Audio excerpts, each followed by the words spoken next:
Hello दोस्तों, स्वागत है आपका हमारे YouTube channel arts accounting services में। तो आज की वीडियो में हम जीएसटी के सेक्शन 25 प्रोसीजर फॉर रजिस्ट्रेशन के बारे में बात करेंगे। यानी कि जो आप जीएसटी के अंदर अपना रजिस्ट्रेशन कराते हैं उसका प्रोसीजर क्या होता है, यानी कि उसकी प्रक्रिया क्या होती है। तो यहाँ पे सबसे पहला पॉइंट है हमारा, every person who is liable to be registered under section 22 और section 24 shall apply for registration in every such state or union territory in which he is so liable within 30 days from the date on which he become liable to registration in such manner and subject to such condition as may be prescribed। तो देखिए यहाँ पे section 22 और section 24 के बारे में बात की है। जो हमारा सेक्शन 22 है वह बात करता है एग्रीगेट टर्नओवर। अगर आपका एग्रीगेट टर्नओवर 40 लाख से ऊपर चला जाता है तो उस कंडीशन में आपको जीएसटी के अंदर रजिस्ट्रेशन कराना कंपलसरी हो जाता है। मान लीजिए आपको 1 अप्रैल का आपका एग्रीगेट टर्नओवर क्रॉस कर जाता है तो 1 अप्रैल से 30 दिन तक का आपके पास समय होता है कि आप अपना रजिस्ट्रेशन जीएसटी के अंदर करा लें, अगर आप जीएसटी के अंदर रजिस्टर्ड नहीं हैं तो। और स्पेशल इकोनॉमिक जोन वाले स्टेट में ये जो हमारी लिमिट होती है एग्रीगेट टर्नओवर की, ये हाफ होती है, यानी कि 20 लाख रुपए। एंड सेक्शन 24 की भी यहाँ पे बात की तो सेक्शन 24 होता है हमारा कंपलसरी रजिस्ट्रेशन, यानी कि आपको किन किन कंडीशनों में अपना रजिस्ट्रेशन कराना कंपलसरी हो जाता है, जिनमें से हमारे पॉइंट थे इंट्रा स्टेट सप्लाई। अगर आप इंट्रा स्टेट सप्लाई करते हैं एक स्टेट से दूसरे स्टेट में, या फिर आप कैजुअल टैक्स पेयर हैं, या फिर आप आरसीएम के अंडर टैक्स को पे करते हैं, या आप ई कॉमर्स ऑपरेटर हो, या आपका टीडीएस डिडक्ट होता है, या आप इनपुट सर्विस डिस्ट्रीब्यूटर हो, या फिर आप नॉन रेजिडेंस पर्सन हो जो कि इंडिया के अंदर टैक्सेबल सप्लाई करता है, तो उस कंडीशन में भी आपको जीएसटी के अंदर रजिस्टर लेना होता है। और यह आपका जो रजिस्ट्रेशन होता है ये विदिन 30 डेज हो जाना चाहिए। एंड देन लास्ट में था हमारा ऑनलाइन गेमिंग से। अगर आप ऑनलाइन गेमिंग से कोई सर्विस वगैरह परचेज करते हो या उससे कोई इनकम जनरेट करते हो तो उस कंडीशन में भी आपको जीएसटी के अंदर रजिस्टर्ड होना पड़ता है विदिन 30 डेज। तो यहाँ पे हमारे सेक्शन 22 और सेक्शन 24 की बात की गई है और साथ में कहा गया है within 30 days from the date on which he become liable to registration, यानी कि आपके जिस दिन आप रजिस्ट्रेशन के लायबल होते हैं उसके बाद आपको 30 दिन का समय दिया जाता है कि आप 30 दिन के अंदर अपना जीएसटी के अंदर रजिस्टर्ड करा लें। तो यहाँ पे प्रोविडेंट दिया गया है, that a casual tax payer person on non residence person shall apply for registration at least 5 day और prior the commencement of business. अगर आप एक कैजुअल टैक्स पेयर पर्सन है और एक या फिर एक नॉन रेजिडेंस पर्सन है। अब यहाँ पे नॉन रेजिडेंस पर्सन की बात आई है, मान लीजिए आप इंडिया से बिलोंग नहीं करते हैं, मान लीजिए कोई फॉरेन का एक सिंगर है, उसका इंडिया में कॉन्सर्ट होता है, तो कॉन्सर्ट होने से पहले ही उसको अपने जीएसटी के अंदर रजिस्टर्ड करा लेना चाहिए। जैसे उसका कॉन्सर्ट 5 तारीख को है तो उसको 5 तारीख से पहले, यानी कि 5 दिन पहले 1 तारीख को उसको अपना जीएसटी के अंदर रजिस्ट्रेशन पहले ही करा लेना चाहिए। देन इसका एक और प्रोविडेंट दिया गया है, further that a person having a unit as defined in special economic zone act 2005 28 of 2005 in special economic zone or being a special economic zone developer shall have to apply a separate registration as distinct from his place of business allocate the special economic zone or same union state territory। तो देखिए यहाँ पे बात की है, जैसे कि उत्तर प्रदेश है हमारा, उत्तर प्रदेश हमारा स्पेशल इकोनॉमिक जोन में नहीं आता है। अगर आपकी जो आपका बिजनेस है वह आपका एक उत्तर प्रदेश में है और आप उससे जो सप्लाई कर रहे हैं वह आप उत्तराखंड में कर रहे हैं, और उत्तराखंड हमारा क्या है, स्पेशल इकोनॉमिक जोन के अंडर आता है, तो उस कंडीशन में आप जीएसटी के अंदर अपना सेपरेट रजिस्ट्रेशन ले सकते हैं स्पेशल इकोनॉमिक जोन वाले स्टेटों को लेके। देन इसका एक्सप्लेनेशन दिया गया है, every person who make a supply from the territorial water of India shall obtain registration at the coastal state और union territory where the nearest point of appropriate base line is located. अगर कोई भी person कोई taxable supply करता है और water bodies से करता है, वाटर बॉडीज यानी कि समुद्र के रास्ते से वो कोई सप्लाई करता है, तो उस कंडीशन में उसको क्या है, जो समुद्र जहाँ से वो अपनी टैक्सेबल सप्लाई कर रहा है उससे जो सबसे नियरेस्ट कोस्टल लाइन होगी, जो इंडिया की बाउंड्री होगी, चाहे वो कोई स्टेट की बाउंड्री हो या यूनियन टेरिटरी की बाउंड्री हो, वह उस बाउंड्री से अपना जीएसटी रजिस्ट्रेशन करा सकता है। जैसे कि तमिलनाडु है, अगर आपका नियरेस्ट पॉइंट तमिलनाडु पड़ता है तो आप तमिलनाडु से अपना जीएसटी रजिस्ट्रेशन करा सकते हैं। देन यहाँ पे सेकंड पॉइंट है हमारा, every person seeking registration under this act shall be granted a single registration in state और यूनियन टेरिटरी। देन यहाँ पे कहा गया है, a seeking registration under this act, तो यह जो एक्ट है इसके अंदर आप सीकिंग रजिस्ट्रेशन कराते हैं तो उसको आप ग्रांटेड कर सकते हैं, किसमें, एक सिंगल रजिस्ट्रेशन जो आप लें किसी स्टेट या फिर किसी एक यूनियन टेरिटरी का। उसका भी आप रजिस्ट्रेशन करा सकते हैं। देन इसका प्रोविडेंट है, for that a purpose of having multiple place of business in a state और union territory may be granted a separate registration for each place of business subject to such condition may be prescribed. तो देखिए, जैसे कि हमारा कोई एक state है, उस स्टेट में आपकी मल्टीपल ब्रांचेज है, यानी कि उस स्टेट की हर डिस्ट्रिक्ट में आपकी एक एक ब्रांच है, तो आप अपनी सुविधा के अनुसार हर अपनी जो ब्रांच है उसको एक सेपरेट जीएसटी प्रोवाइड करा सकते हैं। लेकिन जब आप अपनी एक ब्रांच से दूसरी ब्रांच में कोई सामान को ट्रांसफ़र करेंगे तो वह आपकी जो सप्लाई होगी वह टैक्सेबल सप्लाई होगी, और उस कंडीशन में आपको टैक्स इनवॉइस जनरेट करना होता है। आमतौर पर हम डिलीवरी चालान का यूज़ करते हैं इसके लिए, लेकिन जब आप अपनी एक ब्रांच से दूसरी ब्रांच में सामान को ट्रांसफ़र करते हैं और वो दोनों ब्रांचें आपकी जीएसटी के अंडर आती हैं, तो उस कंडीशन में आप टैक्स इनवॉइस को जनरेट करेंगे और वो टैक्स इनवॉइस ही आपका डिलीवरी चालान का काम करेगा। देन थर्ड है हमारा, a person though not liable to be registered under section 22 और section 24 may get himself registered voluntary and all provision of this act are applicable to a registered person shall apply to such person. तो देखिए, यहाँ third point में बात की गई है voluntary registration के बारे में। तो देखिए, जो व्यक्ति सेक्शन 22 और सेक्शन 24 के अंडर लायबल नहीं होता है रजिस्ट्रेशन के अंदर, मतलब जो सेक्शन 22 और सेक्शन 24 में जो कंडीशन दी गई है वह कंडीशन आपके ऊपर अप्लाई नहीं हो रही है, लेकिन आप फिर भी जीएसटी के अंदर रजिस्ट्रेशन लेना चाहते हैं, तो उस कंडीशन में आपको एक ऑप्शन दिया जाता है वॉलंटरी रजिस्ट्रेशन का, यानी कि आप स्वतः अपना जीएसटी रजिस्ट्रेशन अपनी इच्छा अनुसार कर सकते हैं। लेकिन जब आप एक बार जीएसटी के अंदर रजिस्टर्ड हो जाते हैं तो आपके ऊपर रिटर्न फाइल करने की लायबिलिटी आ जाती है, जैसे कि एक नॉर्मल टैक्स पेयर के ऊपर आती है। ऐसा नहीं है कि आपके एग्रीगेट टर्नओवर कम है तो आप रिटर्न फाइल को लेके केयरलेस हो जाए, आपके ऊपर भी सेम कंडीशन अप्लाई होती है जो कि एक नॉर्मल टैक्सेबल पर्सन के ऊपर एप्लीकेबल होती है। देन फोर्थ है हमारा, a person who is obtained और is required to be obtain more than one registration whether in one state or union territory or more than one state or union territory shall in respect of such registration be treated as a distinct purpose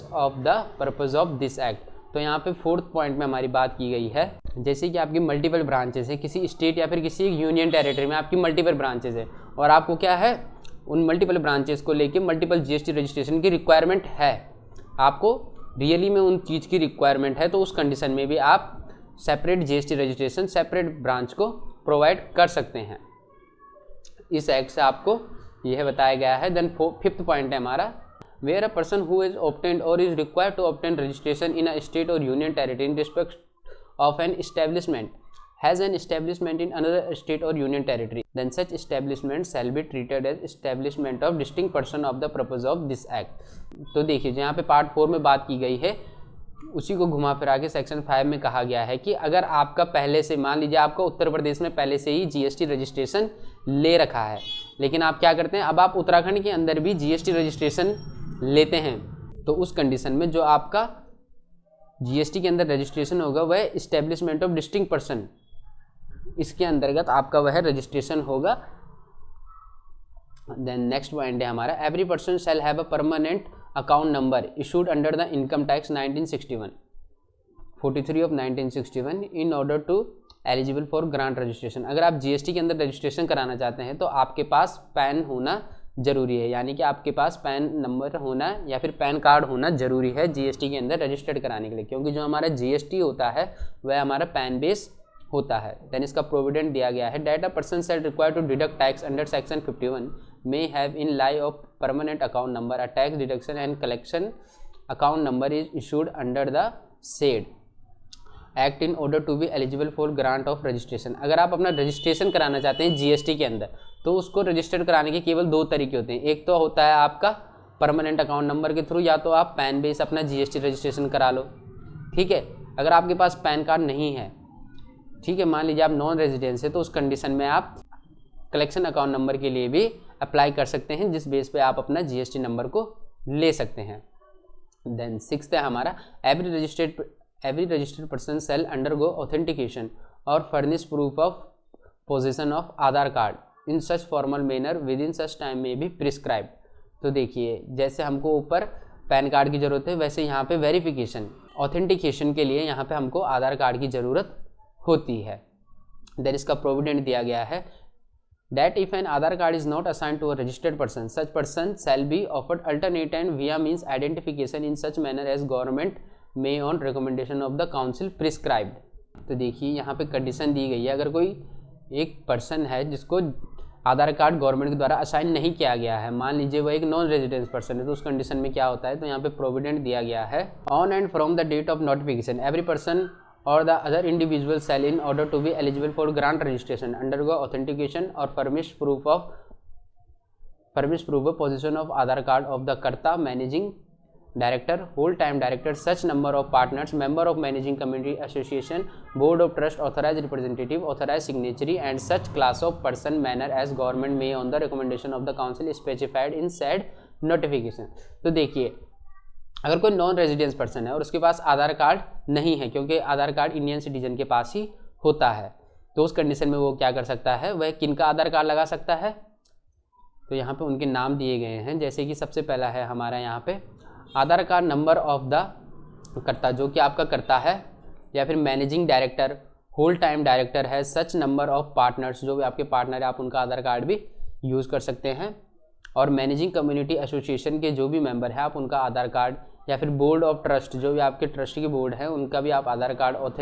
authorise representative का अगर आधार card है तो उसको भी लगा सकते हैं, या ऑथराइज सिग्नेचरी जिसका भी आपके पास आधार कार्ड है, इन सब में से आप उसका आधार कार्ड के थ्रू से जीएसटी के अंदर रजिस्टर्ड कर सकते हैं। देन नेक्स्ट है हमारा 6D, the provision of sub section 6A और सब सेक्शन 6B और sub section 6C shall not be applied to a person or class purpose of any state, union, territory or part of therefore as the government may be recommend the council। तो इसका explanation पढ़ लेते हैं पहले। For the purpose of this section, the expression Aadhaar card shall have the same meaning as assigned in clause A of section 2 of Aadhaar card, target delivery, financial of other benefit services। यानी कि आधार card आपका mandatory कर दिया गया है। Then 7th point है हमारा notwithstanding anything contained in subsection 6, a non-resident taxable person may be granted registration under section 1 on the basis of other document may be prescribed। यानी कि अगर कोई नॉन रेजिडेंस पर्सन है और उसके पास आधार कार्ड नहीं है, अगर कोई नॉन रेजिडेंस पर्सन है और उसके पास उसका आधार कार्ड नहीं है, तो उस कंडीशन में वो किसी दूसरे डॉक्यूमेंट को दिखा के अपना जीएसटी रजिस्ट्रेशन इंडिया के अंदर ले सकता है, जो कि यहाँ पे प्रिस्क्राइब किए गए थे। देन 8th पॉइंट है हमारा where a person is liable to be registered under this act fail to obtain registration, the proper officer may without prejudice to any action which may be taken under this act or under any other law of the time in force proceed to register such person as manner may be prescribed। तो यहाँ पे तरीके दिए गए हैं। अगर कोई व्यक्ति जीएसटी के अंदर रजिस्ट्रेशन कराता है अपना, लेकिन उसका रजिस्ट्रेशन किसी कारणवश फेल कर दिया जाता है डॉक्यूमेंट को लेके, तो उस कंडीशन में वो एक किसी प्रॉपर ऑफिसर को असाइन करके अपना जीएसटी रजिस्ट्रेशन ले सकता है। देन 9th हमारा not standing with anything with sub section 1 any specialized agency of UNO. तो देखिए अगर किसी नॉन रेजिडेंट पर्सन के पास उसके डॉक्यूमेंट को लेके कोई इशू आता है और वो किसी प्रॉपर ऑफिसर को असाइन करता है, तो जो प्रॉपर ऑफिसर हैं वह क्या कर सकते हैं, an specialized agency of United Nation Organization, यानी कि जो हमारे यूएनओ होता है यूनाइटेड नेशन ऑर्गेनाइजेशन, अगर उसके द्वारा कोई डॉक्यूमेंट उसके पास है तो वह वो भी रिप्रेजेंट कर सकता है अपने जीएसटी के रजिस्ट्रेशन के लिए। और मल्टीपल फाइनेंशियल इंस्टीट्यूट और ऑर्गेनाइजेशन, अगर उसके पास किसी जो हमारे इंटरनेशनल फाइनेंशियल इंस्टीट्यूट्स हैं अगर उसका, या फिर इंटरनेशनल ऑर्गेनाइजेशन है कोई, तो उसके डॉक्यूमेंट भी वह अपने रिप्रेजेंट कर सकता है अपने जीएसटी के रजिस्ट्रेशन के लिए। एनी पर्सन, तो यहाँ पे हमारा बी पॉइंट है, any person or class of person as may be notified by the commissioner shall be granted unique identification number in such manner or such purpose including the tax on the notified supply goods or service or both services by them prescribed. तो देखिए अगर वो यह भी नहीं कर पाता है, वह अपने किसी जो हमारी इंटरनेशनल ऑर्गेनाइजेशन उनके डॉक्यूमेंट रिप्रेजेंट नहीं कर सकता है, तो उसको एक यूआईएन दिया जा सकता है, यानी कि यूनिक आइडेंटिफिकेशन नंबर दिया जा सकता है, जिससे वह अपनी टैक्सेबल सप्लाई को कर सके गुड्स और सर्विस की। देन 10 पॉइंट है हमारा, the registration of UIN shall be granted or rejected after the due verification in such manner within period as may be prescribe. तो इसका भी यहाँ पे कुछ पीरियड प्रिस्क्राइब किया गया है कि कितने पीरियड के अंदर यूआईएन को आपको अप्लाई करना है या फिर वो कितने टाइम तक वैलिड होता है। देन हमारा 11 point, a certificate of registration shall be issued in such form and with the effect from the date such may be prescribed। तो यहाँ पे यह भी बताया गया है कि ये कौन से डेट से आपका इफेक्टिव होगा, यानी कि किस डेट से आपका ये जीएसटी अप्लाई होगा, जीएसटी नंबर आप किस डेट से यूज़ कर सकते हैं। और हमारा यहाँ पे 12th पॉइंट है, रजिस्ट्रेशन और unique identification number shall be deemed to have granted after the expiry of the period of prescribed under sub section 10 if no deficiency has been committed to the applicant with that period. अगर आप UIN लेते हैं, unique identification number लेते हैं, और वह expire हो जाता है अपने टाइम पीरियड के साथ, तो यहाँ पे सब सेक्शन 10 में कहा गया है अगर कोई कमी नहीं पाई जाती है कम्युनिकेट करने में, तो उस कंडीशन में जो आपका UIN है वह आपका वही UIN आपका आपके लिए अप्लाई रहेगा, यानी कि वही UIN आपका एप्लीकेबल रहेगा। तो दोस्तों आज की वीडियो में बस इतना ही।